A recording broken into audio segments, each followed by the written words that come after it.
Hello everyone, now will talk about the distributive shock. हमने अभी पिछली वीडियो में हाइपोवॉल्यूमिक शॉक के बारे में पढ़ा और कार्डियोजेनिक शॉक के बारे में पढ़ा। Now it's turn off distributive shock. Distributive shock में हमने पढ़ा था कि इसमें जो हमारी कैपेसिटी है ब्लड को रखने की, होल्ड करने की, वो बहुत इंक्रीज़ हो जाती है 5 लीटर से। क्यों इंक्रीज़ होती है? क्योंकि वैस्कुलर सिस्टम जो है वो डायलेट कर जाता है। अब वो डायलेट करने के 3 मेजर कॉजेज़ हैं, माइनर तो सबके सब हेडिंग्स के अंदर आते हैं। मेजर जो 3 कॉजेज़ हैं that is neurogenic shock, distributive में neurogenic shock, anaphylactic shock, septic shock. तो सबसे पहले हम बात करते हैं न्यूरोजेनिक शॉक के बारे में। इसमें क्या होता है कि जो हमारा वेजोमोटर सेंटर होता है जो कि मेडुला में होता है, तो this is a vasomotor centre in medulla, और यहाँ से इंस्ट्रक्शंस जाती हैं, कहाँ जाती हैं? स्पाइनल कॉर्ड में जाती हैं। वहाँ से फिर वो इंस्ट्रक्शंस जो हैं यहाँ पे गैंग्लियन में जाती हैं, गैंग्लियन से फिर वो ट्रैवल करती हैं नर्व्स के थ्रू, फिर ये आती हैं हमारी नर्व एंडिंग्स जो कि रिसेप्टर्स के ऊपर एक्ट करती हैं। ठीक है, नॉर्मली क्या होता है, ये जो सिंपैथेटिक सिस्टम जो हमने अभी बताया, वेजोमोटर सेंटर वाला सिंपैथेटिक सिस्टम, ये क्या करता है, ये हमारी जो ब्लड वेसल्स हैं उन्हें सेमी कॉन्स्ट्रिक्टेड फॉर्म में रखता है। लेकिन अगर मान लो हम लोगों ने सीएनएस डिप्रेसेंट दे दिया, उसकी टॉक्सिसिटी हो गई, तो फिर ये जो वेजोमोटर सेंटर है ना मेडुला में, ये वाला, इसका फेलियर आ जाएगा, वेजोमोटर सेंटर फेलियर। तो इस केस में क्या हो सकता है कि बिकॉज ऑफ दिस ये जो वेजो कॉन्स्ट्रिक्शन होनी थी वो नहीं हो पाएगी and it will lead to वेजो dilation.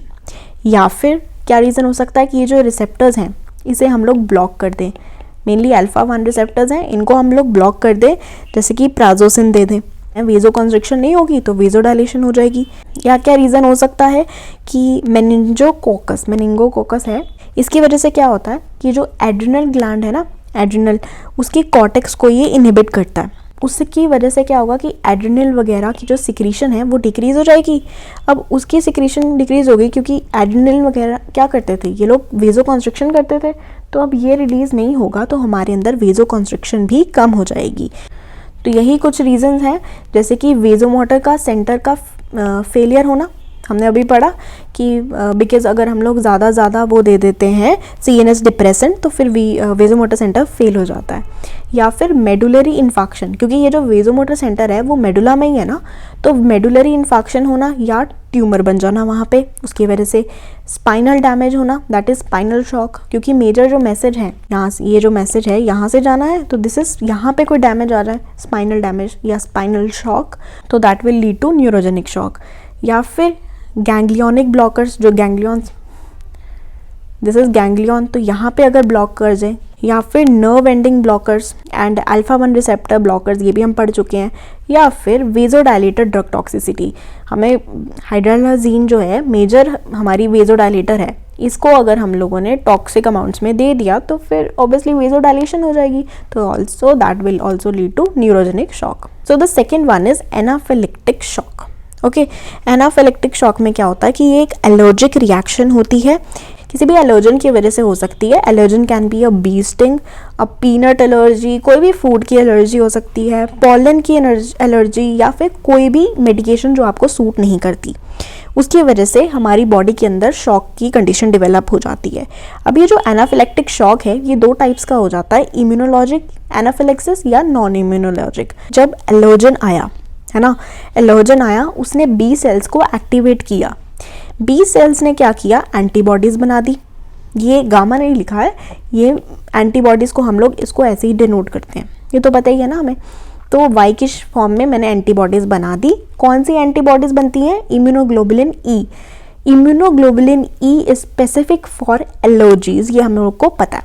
ये क्या करता है, ये जो इम्यूनोग्लोबुलिन ई बना, इसने क्या किया, इसने जाके मास सेल्स के ऊपर लग जाना जाकर। अब ये जब मास सेल्स के ऊपर लग जाएंगे, मास सेल्स को ये कर देंगे एक्टिवेट। अब जब भी मास सेल्स एक्टिवेट होते हैं तो वो कुछ चीज़ें रिलीज़ करते हैं, जैसे कि कुछ साइटोकाइंस और हिस्टामिन। हिस्टामिन तो मेजर है कि mast cells is equal to histamine release. तो हिस्टामिन जो है वो एक वेजोडाइलेटर है, तो ब्लड प्रेशर जो है अल्टीमेटली कम हो जाएगा। साथ में हिस्टामिन का एक और काम होता है कि वो ब्लड वेसल्स को लीक कर जाता है, मतलब कि परमिएबिलिटी बेसिकली इंक्रीज कर देता है। परमिएबिलिटी इंक्रीज होगी तो जो फ्लूइड है वो एस्केप कर जाएगा। मान लो ये ब्लड वेसल थी, यहाँ पे उसने हिस्टामिन ने क्या किया, परमिएबिलिटी इंक्रीज कर दी, तो अब यहाँ से जो ब्लड है वो लीक होकर फ्लूइड जो है वो इंटरस्टिशियम में आ गया। अब यहाँ पे अगर इंटरस्टिशियम में ज़्यादा आ गया फ्लूइड तो that will lead to swelling. और साथ में साइटोकाइंस जो होते हैं वो क्या करते हैं, वो और WBCs को बताते हैं कि आओ मेरा साथ दो। के कॉन्ट्रास्ट जो नॉन इम्यूनोलॉजिक है उसमें क्या होता है, उसमें भी एलर्जन ही आएगा, जैसे कि पिछले में आया एलर्जन आया, लेकिन पिछले में जैसे बी सेल्स को एक्टिवेट कर रहा था ना, इसमें डायरेक्टली वो मास्ट सेल के रिसेप्टर्स पे ही चले जाता है एलर्जन। उसमें एंटीबॉडीज बनी, बी सेल बना, मेजर जो एक्शन होता है ना यही होता है इम्यूनोलॉजिक ऊपर वाला। एलर्जन क्या होता है, वो मास्ट सेल रिसेप्टर्स पे जाके लग जाता है और फिर मास्ट सेल्स क्या करते हैं, वही सेम चीज़ कि हिस्टामिन रिलीज करेंगे। अब जो हिस्टामिन का एक और फंक्शन होता है, एक तो हमने यहाँ पे पढ़ लिया कि साइटोकाइंस, एक हमने पढ़ लिया वेजोडायलेशन, और हमने पढ़ लिया कि वो परमिएबिलिटी जो है इंक्रीज होती है उसमें। दूसरा क्या होता है, हिस्टामिन जो है वो H1 रिसेप्टर्स के ऊपर भी काम करता है। अब जो H1 रिसेप्टर्स होते हैं ना, वो होते हैं हमारे एयरवे स्मूथ मसल्स के। एयरवे मतलब कि हमारे लंग्स के अंदर, तो वो क्या करते हैं, वो उसको कॉन्स्ट्रिक्ट कर देते हैं। एक तो ये एक्शन हो गया पहला H1 रिसेप्टर वाला। दूसरा एक्शन होता है कि हिस्टामिन जो है इनडायरेक्टली वेगस को स्टिमुलेट कर देती है। वेगस को स्टिमुलेट करने का मतलब क्या है कि वो उसको कॉन्स्ट्रिक्ट कर दें, क्योंकि पैरासिम्पैथेटिक कंडीशंस में जो ब्रोंक्यूल्स हैं वो कॉन्स्ट्रिक्ट हो जाती हैं। सो इन दोनों रीजंस की वजह से कि H1 रिसेप्टर्स पे भी चले जाते हैं, साथ में वो इनडायरेक्टली वेगस को भी स्टिमुलेट कर देते हैं। इन दोनों केसेस की वजह से क्या हो जाता है, ब्रोंकोस्पैज्म।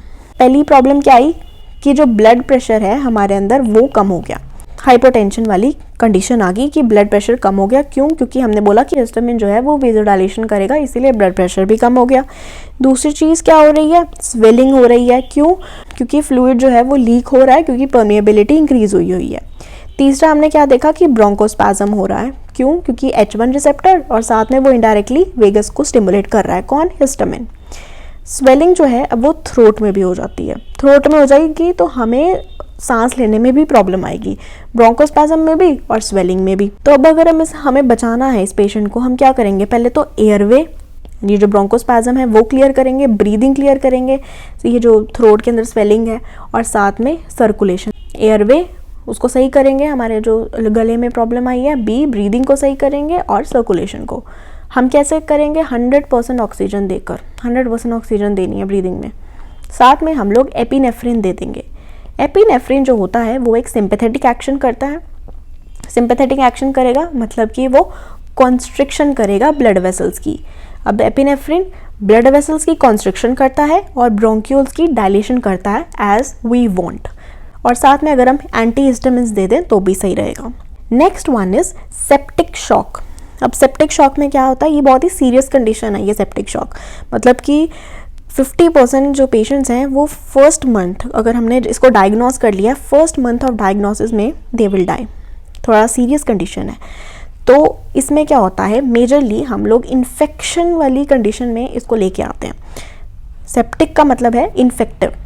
अब इस केस में क्या हो रहा है कि इन्फेक्शन आई, इन्फेक्शन ने क्या किया, WBCs को स्टिमुलेट किया, WBCs ने NO that is nitric oxide उसे रिलीज करवाया, और किससे रिलीज करवाया, एंडोथेलियम से।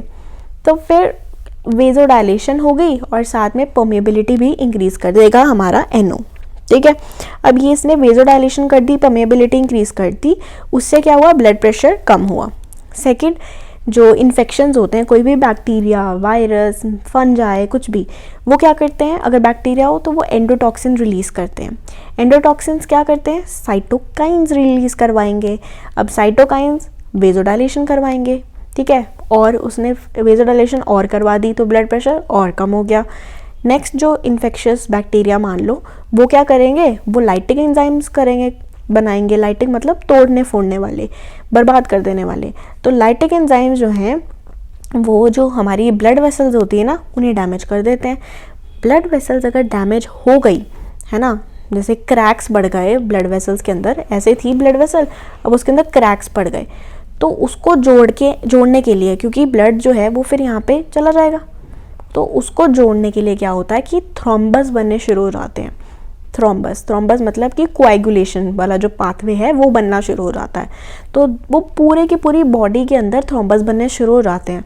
तो उस कंडीशन को हम क्या बोलते हैं, डिसेमिनेटेड इंट्रावैस्कुलर कोएगुलेशन, DIC। और कुछ जो थ्रोम्बस हैं वो क्या करते हैं, वो यहाँ पे बनते हैं और क्योंकि यहाँ पे डैमेज हो रहे हैं लाइटिंग एंजाइम की वजह से, थ्रोम्बस फिर बाहर आ जाता है, यहाँ पे भी आ जाते हैं। This is all disseminated intravascular coagulation पूरी की पूरी बॉडी के अंदर।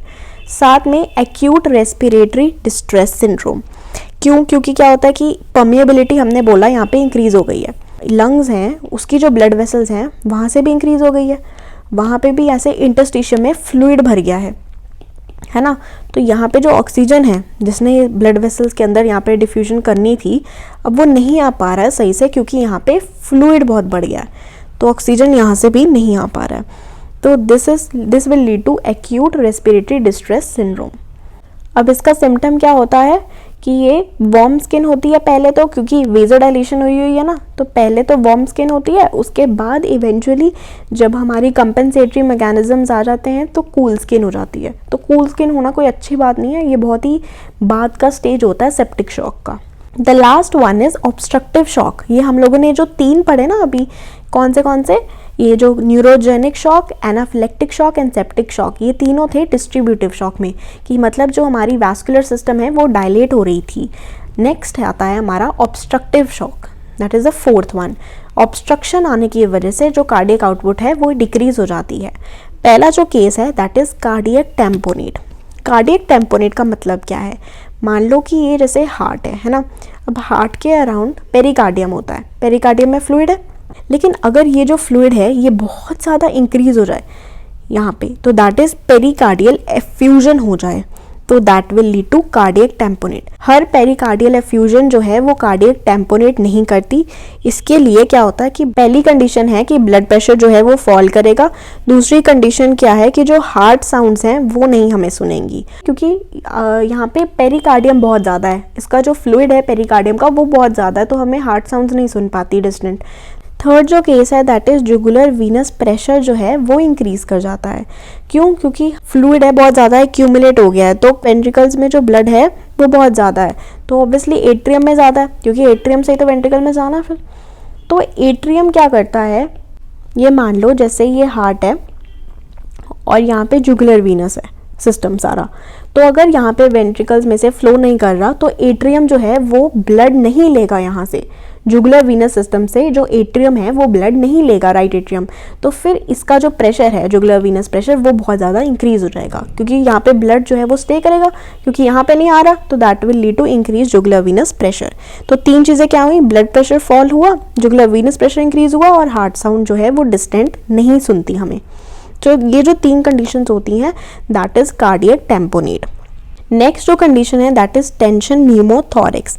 नाम से पता लग रहा है कि न्यूमोथोरिक्स का मतलब होता है प्लूरल कैविटी, न्यूमो मतलब एयर, तो प्लूरल कैविटी में टेंशन होना, उसमें प्लूरल कैविटी में एयर बनना। जैसे कि हमने क्या किया कि नाइफ से किसी ने स्टैब किया उस एरिया में, लंग वाले एरिया में स्टैब कर दिया, तो प्लूरल कैविटी में पंचर हो गया और वहाँ पे एयर फ्लो कर गई, अब वहाँ से एयर फ्लो कर रही है। विथ एवरी इंस्पिरेशन, जब भी हम इंस्पायर कर रहे हैं तो एयर उसके अंदर जा रही है, लेकिन जब हम एक्सपायर कर रहे हैं तो एयर वहाँ से वापस नहीं आ रही।